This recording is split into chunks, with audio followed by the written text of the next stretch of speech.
بسم اللہ الرحمن الرحیم۔ السلام علیکم۔ الظاہر ٹی وی کی طرف سے خوش آمدید۔ آئیے سنتے ہیں آج کی تازہ خبریں۔ اوورسیز پاکستانیوں نے ہر مشکل وقت میں پاکستان کی مدد کی، جائز مطالبات کو حل کرنا ہماری ذمہ داری ہے۔ شاہ محمود قریشی۔ وزیر خارجہ شاہ محمود قریشی نے کہا ہے کہ اوورسیز پاکستانیوں نے ہر مشکل وقت میں پاکستان کی مدد کی، ان کے جائز مطالبات کو حل کرنا ہماری ذمہ داری ہے۔ دنیا تبدیل ہو چکی ہے، سوشل میڈیا لمحہ لمحہ کی خبر دے رہا ہے۔ آپ کو جدید ذرائع کو بروئے کار لانا ہوگا۔ ہماری درآمدات کرونا کی وجہ سے بہت کم ہو چکی ہے، تاہم زر مبادلہ کے حوالے سے ابھی بھی توقعات وابستہ ہیں۔ ہمیں اپنا مائنڈ سیٹ اور رویہ تبدیل کرنا ہوگا۔ اتوار کو وزیر خارجہ مخدوم شاہ محمود قریشی کی زیر صدارت متحدہ عرب امارات میں مقیم پاکستانی کمیونٹی کے ساتھ ویڈیو لنک کے ذریعے ٹاؤن ہال اجلاس ہوا، جس میں سیکریٹری خارجہ سہیل محمود، اسپیشل سیکریٹری خارجہ معظم علی خان اور وزارت خارجہ کے سینئر افسران اور متحدہ عرب امارات میں تعینات پاکستانی سفیر غلام دستگیر اور UAE میں پاکستانی سفارت خانے کے افسران بھی ویڈیو لنک کے ذریعے اجلاس میں شریک ہوئے۔ متحدہ عرب امارات کا زید المیعاد ریزیڈنسی ویزوں میں توسیع دینے کا اعلان۔ متحدہ عرب امارات نے رواں سال 1 مارچ سے زید المیعاد ریزیڈنسی ویزے میں توسیع دینے کا اعلان کر دیا ہے۔ جن کی ویزوں کی میعاد ختم ہو چکی ہے وہ تجدید کروا کے بیرون ملک سفر کر سکتے ہیں۔ ویزوں میں توسیع رواں سال دسمبر تک قابل تصور ہوگی۔ گلف نیوز کے مطابق کورونا وبا کی صورتحال کے باوجود متحدہ عرب امارات کی حکومت نے ریزیڈنسی ویزوں میں دسمبر 2020 تک توسیع دینے کا فیصلہ کیا ہے۔ ایسے غیر ملکی شہری جن کے ریزیڈنسی ویزوں کی میعاد 1 مارچ سے ختم ہو چکی ہے اور اب وہ بیرون ملک سفر کرنا چاہتے ہیں تو ایسے تمام لوگ بغیر کسی جرمانے کے اپنے ویزوں کو تجدید کروا سکتے ہیں۔ ان کے لیے UAE میں ریزیڈنسی ویزوں کے پرمٹ میں بھی توسیع کر دی جائے گی۔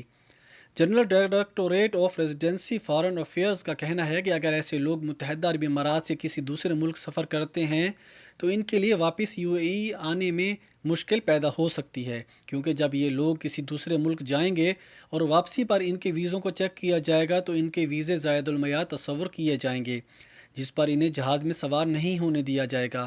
اس لیے زائد المیعاد ویزے کے حامل لوگ ویزے میں تجدید کروا کے متحدہ عرب امارات میں رہ سکتے ہیں، لیکن بیرون ملک چھٹیاں گزارنے یا کسی دوسری وجوہات کی بنا پر سفر کریں گے تو ان کو واپسی پر مشکل پیش آ سکتی ہے۔ متحدہ عرب امارات میں کورونا کے 540 نئے کیسز سامنے آ گئے۔ مملکت میں کورونا سے متاثرہ افراد کی تعداد 38,808 ہو گئی۔ اموات کی گنتی 276 تک جا پہنچی ہے۔ متحدہ عرب امارات میں کورونا کے 540 نئے کیسز سامنے آ گئے ہیں۔ مملکت میں کورونا سے متاثرہ افراد کی تعداد 38,808 ہو گئی۔ اموات کی گنتی 276 تک جا پہنچی ہے۔ اعداد و شمار کے مطابق متحدہ عرب امارات میں کورونا کے 540 نئے کیسز سامنے آنے کے بعد ملک میں کورونا سے متاثرہ افراد کی تعداد 38,808 ہو گئی ہے۔ وزارت صحت کے مطابق آج ملک میں کورونا کے باعث ایک موت ہوئی ہے، جس کے بعد اموات کی مجموعی تعداد 276 ہو گئی۔ آج ملک میں 1000 ٹیسٹ کیے گئے، جن میں سے 540 ٹیسٹ مثبت آئے۔ اب تک مملکت میں 21,806 افراد صحت یاب بھی ہو چکے ہیں، جس کے بعد ایکٹیو کیسز کی تعداد 16,726 رہ گئی ہے، جن میں سے ایک مریض کی حالت تشویشناک ہے۔ واضح رہے کہ متحدہ عرب امارات میں کورونا سے متعلق قواعد و ضوابط کی خلاف ورزی کرنے والوں کے ساتھ سختی سے نمٹا جا رہا ہے۔ شارجہ کے گندے پانی کو صاف کرنے والی کمپنی 2022 تک صلاحیت دوگنا کر دے گی۔ شارجہ میں گندے پانی کو صاف کرنے والے اسٹریٹجک اثاثوں کو چلانے والی کمپنی کے ایک سینئر ایگزیکٹو نے امارات نیوز ایجنسی وام کو بتایا کہ ان کی کمپنی 2022 تک اپنی صلاحیت کو دوگنا کرنے پر غور کر رہی ہے۔ قطرہ واٹر سولوشن کے جنرل منیجر گوروان ڈریسل نے کہا کہ ہم گندے پانی کو صاف کرنے کی گنجائش کو بڑھانے پر توجہ دے رہے ہیں۔ شارجہ میں بڑھتی آبادی سے نمٹنے کے لیے ہمارا ہدف اسے 2022 تک دوگنا کرنا ہے۔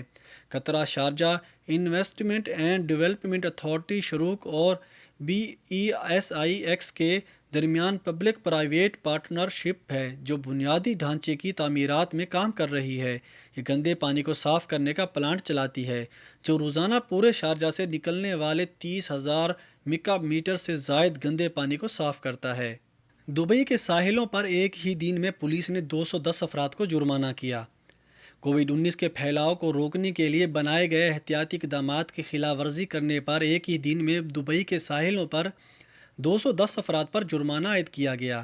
دبئی میں پورٹس پولیس اسٹیشن کے ڈائریکٹر کرنل سعید المدنی نے لوگوں سے متعلق بنیادی خلاف ورزیوں کے بارے میں بتایا کہ لوگ معاشرتی فاصلے کو برقرار نہیں رکھتے، یہاں چہرے کا ماسک نہیں پہنتے۔ انہوں نے مزید کہا کہ دونوں خلاف ورزیوں کی صورت میں 3000 درہم تک کا جرمانہ عائد کیا جا سکتا ہے۔ المدنی نے مزید کہا کہ ساحلوں، خاص طور پر کائٹ بیچ پر لوگوں کا ہجوم دیکھا گیا اور بہت سارے لوگوں کو سیکیورٹی ٹیموں نے موقع پر ہی ماسک نہ پہننے پر جرمانہ کیا۔ دبئی فاؤنٹین دوبارہ شروع کر دیا گیا۔ دبئی میڈیا آفس نے اپنے ٹویٹ میں کہا کہ دبئی مال اور برج خلیفہ کے سامنے دبئی فاؤنٹین رواں سال کے شروع میں بند ہونے کے بعد دوبارہ شروع کر دیا گیا۔ کووڈ-19 کے پھیلنے کے بعد دبئی میں عائد پابندیوں میں آسانی پیدا کر دی گئی ہے۔ حکام نے تصدیق کی کہ احتیاطی تدابیر اور معاشرتی فاصلے کو برقرار رکھتے ہوئے شو دوبارہ شروع کر دیا گیا ہے۔ یاد رہے پچھلے ہفتے دبئی مالز کو 100% صلاحیت کے ساتھ کھولنے کی اجازت دی تھی۔ دبئی کی دوبارہ سرگرمیاں شروع۔ ولی عہد دبئی نے سمندر میں مچھلیاں پکڑی تصاویر اور ویڈیو شیئر کر دی۔ دبئی میں پابندیوں کے ختم ہونے کے بعد ولی عہد دبئی حمدان بن محمد بن راشد المکتوم نے اپنے دوستوں اور فیملی کے ساتھ انسٹاگرام پر سمندر میں مچھلیاں پکڑنے کی تصاویر اور ویڈیو شیئر کی۔ گزشتہ ہفتے دبئی کے ساحل، سمندر اور ہوٹلوں جیسی سیاحت کی سہولیات کو دوبارہ کھولنا شروع کیا ہے۔ دبئی نے آہستہ آہستہ کاروباری مراکز اور سیاحتی سہولیات دوبارہ شروع کی۔ شیخ حمدان بن محمد بن مکتوم نے 1 جون کو ٹویٹر پر یہ پیغام لکھا تھا: ماضی کے تجربات نے ہمیں سخت محنت اور کامیاب ہونے میں حوصلہ افزائی کی ہے۔ ہم پہلے سے کہیں زیادہ مضبوط اور پرعزم ہو کر ابھریں گے اور دنیا کو بحرانوں پر قابو پانے اور چیلنجوں کو مواقع دینے بدلنے کی صلاحیت دکھائیں گے۔ ابوظہبی ایئرپورٹ سے 10 جون سے کمرشل ٹرانسفر فلائٹس چلانے کی اجازت۔ متحدہ عرب امارات کے جنرل سول ایوی ایشن GCAA نے 10 جون 2020 سے ابوظہبی کے بین الاقوامی ہوائی اڈے کے ذریعے بین الاقوامی ٹرانسفر فلائٹس چلانے کی اجازت دے دی ہے۔ ابوظہبی ایئرپورٹس نے ایک بیان میں کہا کہ جنرل سول ایوی ایشن اتھارٹی نے ابوظہبی بین الاقوامی ہوائی اڈے کے ذریعے 20 مقامات کو ملانے والی محدود تعداد میں ٹرانسفر فلائٹس کے آغاز کی منظوری دے دی ہے۔ بیان میں کہا گیا ہے کہ ان کمرشل پروازوں کا دوبارہ آغاز متحدہ عرب امارات کے قومی ہوائی بازی کے شعبے کی بحالی کا آغاز ہے۔ ٹرانسفر فلائٹس کو ابوظہبی بین الاقوامی ہوائی اڈے سے لینڈنگ اور روانہ ہونے کی اجازت ہوگی، جس سے مسافروں کو متحدہ عرب امارات کے دارالحکومت کے ذریعے بآسانی اہم عالمی مقامات سے رابطہ قائم کرنے کا موقع ملے گا۔ امارات میں ہوٹلز کے لیے گائیڈ لائنز جاری۔ National emergency crisis and disasters management authority نے متحدہ عرب امارات کے ہوٹلوں کے لیے کورونا وائرس کی گائیڈ لائنز بنائی ہے۔ جاری ہونے والی گائیڈ لائنز کے مطابق تمام ملازمین کو ہوٹلوں کے دوبارہ کھلنے سے پہلے کووڈ-19 ٹیسٹ اور ہر 15 دن میں دوبارہ ٹیسٹ کروانے ہوں گے۔ ہوٹلوں کو انفرائیڈ تھرمامیٹر اور تھرمل کیمرہ مہیا کیا جائے گا، جس کے ساتھ ملازمین کے درجہ حرارت روزانہ چیک کیے جائیں گے۔ کورونا وائرس کی علامات ظاہر کرنے والے کسی بھی مہمان یا ملازم کو ہوٹل میں داخل ہونے کی اجازت نہیں ہوگی۔ ہوٹلوں میں ریسٹورانٹ، کیفے، جم، سوئمنگ پول اور ساحل جیسی سہولیات صلاحیت کے تحت دوبارہ شروع ہوں گی۔ ہوٹل میں داخل ہونے سے پہلے صارفین کو اپنا درجہ حرارت کروانا ضروری ہوگا۔ ریسٹورانٹ اور کیفے کے اوقات کار صبح 6 سے رات 9 بجے تک رہیں گے، جس میں ایک ٹیبل پر 4 افراد 2.5 میٹر کے فاصلہ رکھ کر بیٹھیں گے۔ ہر استعمال کے بعد مینیو کو اسٹرلائزڈ کیا جائے گا۔ امارات کا عالمی ادارہ صحت کو $10 ملین کی 5 لاکھ کووڈ-19 ٹیسٹنگ کٹس کا عطیہ۔ متحدہ عرب امارات نے عالمی ادارہ صحت کو $10 ملین مالیت کی PCR کووڈ-19 ٹیسٹنگ کٹس کا عطیہ کر دیا، جو کہ 5 لاکھ افراد کے ٹیسٹ کرنے کے لیے کافی ہے۔ آج کیے گئے اعلان کے مطابق یہ ٹیسٹنگ کٹس کووڈ-19 کے پھیلاؤ کو روکنے کی عالمی کوششوں میں معاونت کے لیے دی گئی، تاکہ ان کئی ممالک کو معاونت مل سکے جنہیں ایسی تشخیصی سامان کی کمی کا سامنا ہے۔ متحدہ عرب امارات کووڈ-19 کے بحران میں اب تک دنیا کے 63 ممالک کو 714 ٹن کی طبی امداد بھجوا چکا ہے۔ خصوصی افراد کو جان بوجھ کر کووڈ-19 سے متاثر کرنے والوں پر 5 سال قید اور 1 لاکھ درہم کا جرمانہ ہوگا۔